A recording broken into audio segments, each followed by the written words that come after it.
வணக்கம் நண்பர்களே, இது உங்கள் Dhanushree life growth Tamil YouTube channel. நான் உங்கள் நண்பன் விநாயக். நீ யாரிடம் எதை பேசுகிறாய் என்பதையும் என்ன பேசுகிறாய் என்பதையும் தீர்மானிக்காதவரை நீ யாராக இருக்க விரும்புகிறாய் என்பதை தீர்மானிக்க முடியாது. இந்த உலகம் நமக்கு சிரிக்கின்றது, விசாரிக்கின்றது, சில சமயங்களில் நம்மை சோதிக்கின்றது. ஆனால் நாம் சோதிக்கப்படுவது இல்லாமல் நம்மை உண்மையில் சோதிக்கின்றது நாம்தான். நம்முடைய மௌனம், இரகசியங்கள், நம்பிக்கைகள் மூலமாக.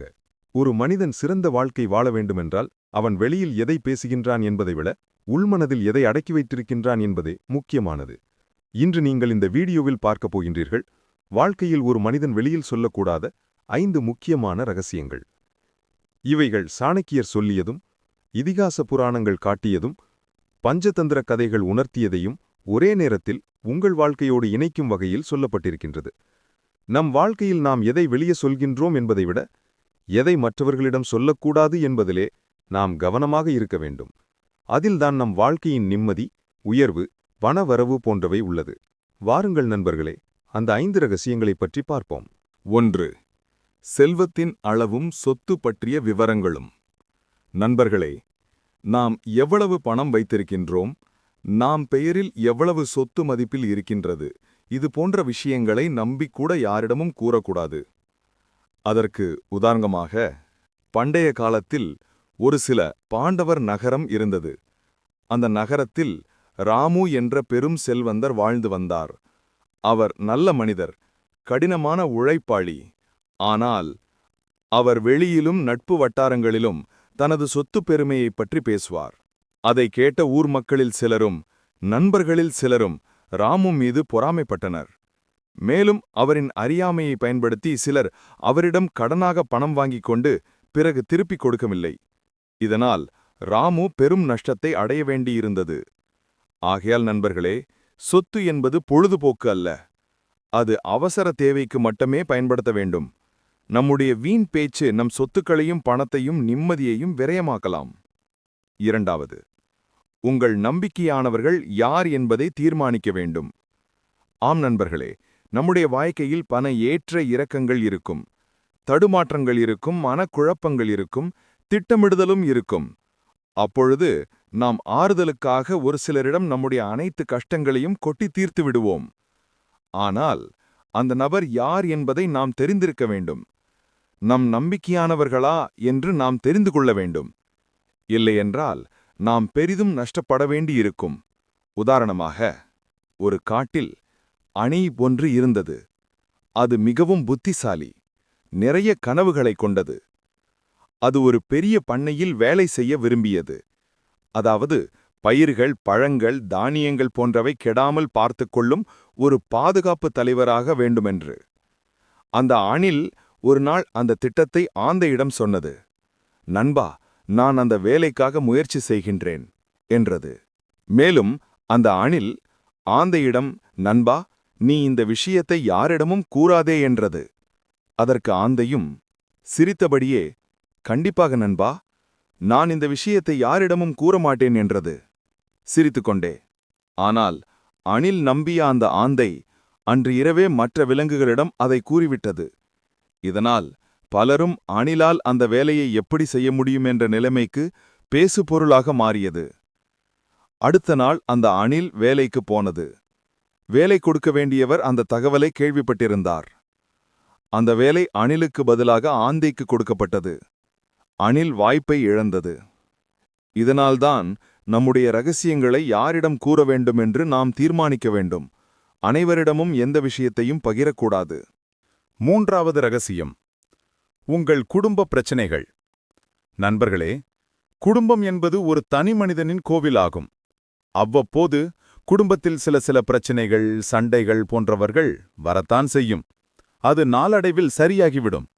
எதற்காகவும் நம்முடைய சொந்த குடும்ப பிரச்சனைகளை நம்பிக்கூட நண்பர்களிடமோ மற்றவர்களிடமோ தெரிவிக்கக்கூடாது. பொதுவாக மனித இயல்பு மனக்குழப்பங்களையும் மன இறுக்கங்களையும் மற்றவர்களும் தெரிவித்தால் ஒரு நிம்மதியாக உணர்கின்றோம். ஆனால் அவ்வாறு தெரிவிப்பதே மேலும் நமக்கு துன்பங்களை தரும். ஆகையால் நண்பர்களே, நம்முடைய குடும்ப பிரச்சனைகளை நாமே பேசி தீர்த்து கொள்ள வேண்டும். உதாரணமாக, ஒரு அழகிய கிராமத்தில் ஒரு பெரிய மரம் ஒன்று இருந்தது. அந்த மரம் அனைத்து பறவைகள் காகங்களுக்கு வீடாக இருந்தது. அந்த மரத்தில் பல குடும்பங்கள் வாழ்ந்து வந்தன. அந்த மரத்தில் ஒரு காக்கை குடும்பமும் வாழ்ந்து வந்தது. அந்த குடும்பத்திற்குள் அடிக்கடி சண்டை நடக்கும். பின்பு தாமாகவே சரியாகிவிடும். ஒரு நாள் வேற்று குடும்ப காக்கை ஒன்று இடம் கேட்டு அந்த குடும்பத்திற்குள் வந்தது. அதற்கு அந்த குடும்ப காக்கை ஒன்று, நாங்களே இங்கே பிரச்சனைகளுடன் இருக்கின்றோம், நீ வேற இங்கு வருகிறாயா? எங்களுக்குள்ளே 1000 பிரச்சனைகள் இருக்கின்றது, இங்கே தங்க இடமில்லை என்றது. அதை கேட்ட வேற்று குடும்ப காக்கை அந்த மரத்தில் உள்ள மற்ற குருவிகளிடம் சென்று இதை பேச ஆரம்பித்தது. அதாவது, அந்த மரத்தில் இருக்கும் காக்கை குடும்பம் ரொம்ப சண்டை போடுவார்கள், அங்கு அவர்களுக்குள் ஒற்றுமையே இல்லை என்று. இது சில நாட்கள் போன பிறகு அந்த மரத்திற்கு யாரும் வருவதில்லை, குருவிகள் கூட அந்த கிளையை தவிர்த்து. அதனால் அந்த காக்கை குடும்பம் தனித்து விடப்பட்டது. முடிவில் காக்கை குடும்பம் உணர்ந்தது, நம்மளே நம்ம நிழலை வெளியே காட்டிட்டோம், பிறகு எதுக்கு வேற யாரும் நம்ம மேல நம்பிக்கை வைக்கணும் என்று. இந்த கதையில் நாம் கற்றுக்கொள்ள வேண்டிய பாடம், உங்கள் வீட்டு குடும்ப பிரச்சனைகள் உங்கள் வீட்டு கதவிற்குள்ளத்தான் இருக்கணும். அதை வெளியே சொன்னால் மக்கள் சிரிப்பார்கள், விமர்சிப்பார்கள், நம்மை தவிர்க்கத் தொடங்குவார்கள். இதனால் பெரிய மன அழுத்தமும் அவமானமும் வந்து சேரும். உண்மையான சக்தி அமைதியாக பிரச்சனையை சரி செய்வதில்தான் இருக்கின்றது, மாறாக பகிர்வதில் இல்லை. 4வது ரகசியம், தோல்விகளை அனைவரிடமும் பகிரக்கூடாது. நண்பர்களே, தோல்விகள் என்பது நம் வாழ்க்கைக்கான பாடம் மட்டுமே, அது நிரந்தரமில்லை. தோல்விகளைக் கண்டு நாம் துவளக்கூடாது, மாறாக தோல்விகள் மீது நாம் பயணம் செய்து வெற்றி எனும் இலக்கை அடையலாம். ஆனால் பலரும் தன் தோல்விகளை தான் ஒத்துக்கொள்வது மட்டுமல்லாமல் அதனை மற்றவர்களிடமும் பகிர்கிறார்கள். ஆகையால் அந்த தோல்வி என்பது ஒரு நிலையானதாகவே மாறிவிடுகின்றது. நாம் அதை மறந்தாலும் மற்றவர்கள் நமக்கு நினைவு கொண்டே இருப்பார்கள். உதாரணமாக, ஒரு அழகான வனத்தில் ஒரு ஆமை இருந்தது. அது ஓர் ஓவியர். மிகவும் அழகாகவும் நேர்த்தியாகவும் உருவங்களை வரையக்கூடிய திறமை கொண்டது.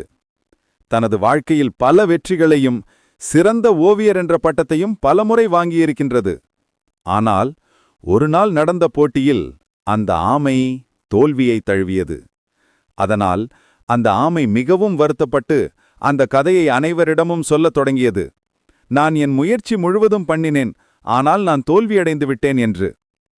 ஆமை கூடியதை கேட்ட மயில் மற்ற காட்டு விலங்குகளிடம் அதை கூறியது. இதனால் ஆமையின் பல வெற்றிகளை விட ஒரு தோல்வியும் பரவலாக காட்டுத் தீயாய் பரவியது. அனைவரும் தோல்வியைப் பற்றி பேசினர். அந்த விஷயம் ஆமையின் காதுகளுக்கு சென்றது. இதனால் பல வெற்றிகளை அடைந்த ஆமை அந்த ஒரு தோல்வியால் தன்னம்பிக்கையையும் தைரியத்தையும் இழந்தது. அந்த ஆமை உணர்ந்தது, தோல்விகள் என்பது உங்கள் ஆழ்மன அனுபவம், அது மற்றவர்களுக்காக இல்லை, அது உங்களை சீர் செய்ய சில நேரம் அது சொல்லாமல் விட்டால்தான் மற்றவர்கள் உங்கள் மீது வெற்றியை மட்டுமே பார்ப்பார்கள். ஆகையால் நண்பர்களே, நம்முடைய தோல்விகள் நமக்கான வாய்ப்புகள், அதை யாரிடமும் கூறக்கூடாது. 5வது ரகசியம், உங்கள் பலவீனங்களை வெளியே சொல்லக்கூடாது. நண்பர்களே, நாம் அனைவரும் மனிதர்கள், அனைவருக்கும் உள்ளேயும் பலம் மற்றும் பலவீனங்கள் அடங்கியிருக்கும். நாம் எதை வெளியே வெளிப்படுத்துகின்றோமோ அதுவாகவே நாம் மாறிவிடுகின்றோம். பொதுவாக நம்முடைய பலத்தை வெளிப்படுத்தினால் நாம் தன்னம்பிக்கையாகவும் புத்துணர்ச்சியாகவும் செயல்படுவோம். மாறாக பலவீனத்தை வெளிப்படுத்தினால் தோல்வியுற்றவனாகவும் குற்ற உணர்ச்சி உடையவனாகவும் செயல்படுவோம். ஆகையால் நண்பர்களே, எப்பொழுதும் உங்கள் பலவீனத்தை வெளியே சொல்லக்கூடாது. உதாரணமாக, ஒரு காட்டில் ஒரு சிங்கம் ஒன்று வாழ்ந்து வந்தது. அந்த சிங்கம் அந்த காட்டுக்கே ராஜா. ஒரு நாள் சிறிது நோயால் சோர்ந்து போனது. இந்த விஷயத்தை அந்த சிங்கம் நரியிடம் கூறியது. நண்பா, நான் மிகவும் சோர்வாக இருக்கின்றேன். இப்பொழுது என் பின்னால் யாரும் என்னை தாக்காமல் பாதுகாக்க முடியுமா என்றது. அதற்கு அந்த நரி, நிச்சயமா பாதுகாக்கின்றேன், நீங்கள் இப்பொழுதும் எங்கள் ராஜா என்றது. ஆனால் அதே விஷயத்தை புலியிடம் சென்று சொன்னது. சிங்கம் இப்போ மோசமா உடல்நிலை பாதிக்கப்பட்டிருக்கின்றது, அந்த சிங்கத்தை வீழ்த்தினால் நீதான் ராஜா என்றது. அது மற்ற காற்று விலங்குகளிடம் பரவியது. சில விலங்குகள் சிங்கத்திடம் மரியாதை காட்ட மறுத்தன. அப்போதுதான் அந்த சிங்கம் உணர்ந்தது, நான் என் பலவீனத்தை தவறான நபரிடம் சொல்லிவிட்டேன், அதனால்தான் என்னுடைய இமேஜ் பாதிக்கப்பட்டது என்று. நண்பர்களே, இதனால் நாம் கற்றுக்கொள்ள வேண்டியது, உங்கள் பலவீனங்களை வெளியே யாரிடமும் சொல்லக்கூடாது. சிலர் அதை உதவிக்காக பயன்படுத்துவார்கள், ஆனால் பலர் அதை உங்களை கீழே இழுக்கும் வகையில் பயன்படுத்துவார்கள். பலவீனம் என்பது பலம் பெறும் வரையில்தான். ஆகையால் நீங்கள் பலம் பெறும் வரை உங்கள் பலவீனத்தை ரகசியமாக வைத்திருங்கள். நண்பர்களே, வாழ்க்கை என்பது எல்லாம் சொல்லி முடித்துவிட வேண்டிய கதையல்ல. சில பக்கம் மட்டும் நமக்குள்ளே இருக்க வேண்டும். நம்மை பற்றிய அனைத்து விஷயங்களையும் உலகம் தெரிந்து கொள்ள வேண்டியது அவசியமில்லை. சில விஷயங்களை தக்க வைத்தால் அது நம்மை பாதுகாப்பதும் உயர்த்துவதும் மட்டுமல்ல, நம்மை நாமாக இருக்க அனுமதிக்கும் தியானம் கூட ஆகிறது. சாணக்கியர் சொல்வது போல், அறிவாளி ஒருவன் எந்த தருணத்தில் பேச வேண்டும், எந்த தருணத்தில் பேசக்கூடாது என்பதை தெளிவாக அறிந்திருப்பான். நீங்கள் இந்த வீடியோவில் பார்த்த 5 ரகசியங்கள் உங்கள் வாழ்க்கையில் உணர்வுகள், நம்பிக்கைகள் மற்றும் நிலைத்த வளர்ச்சிக்கு உதவும். நண்பர்களே, இந்த 5 விஷயங்களை நாம் உணர்ந்தால் மட்டும் போதாது, நம் வாழ்க்கையில் செயல்படுத்த வேண்டும். நன்றி, வணக்கம். மீண்டும் ஒரு நல்ல பதிவில் சந்திப்போம்.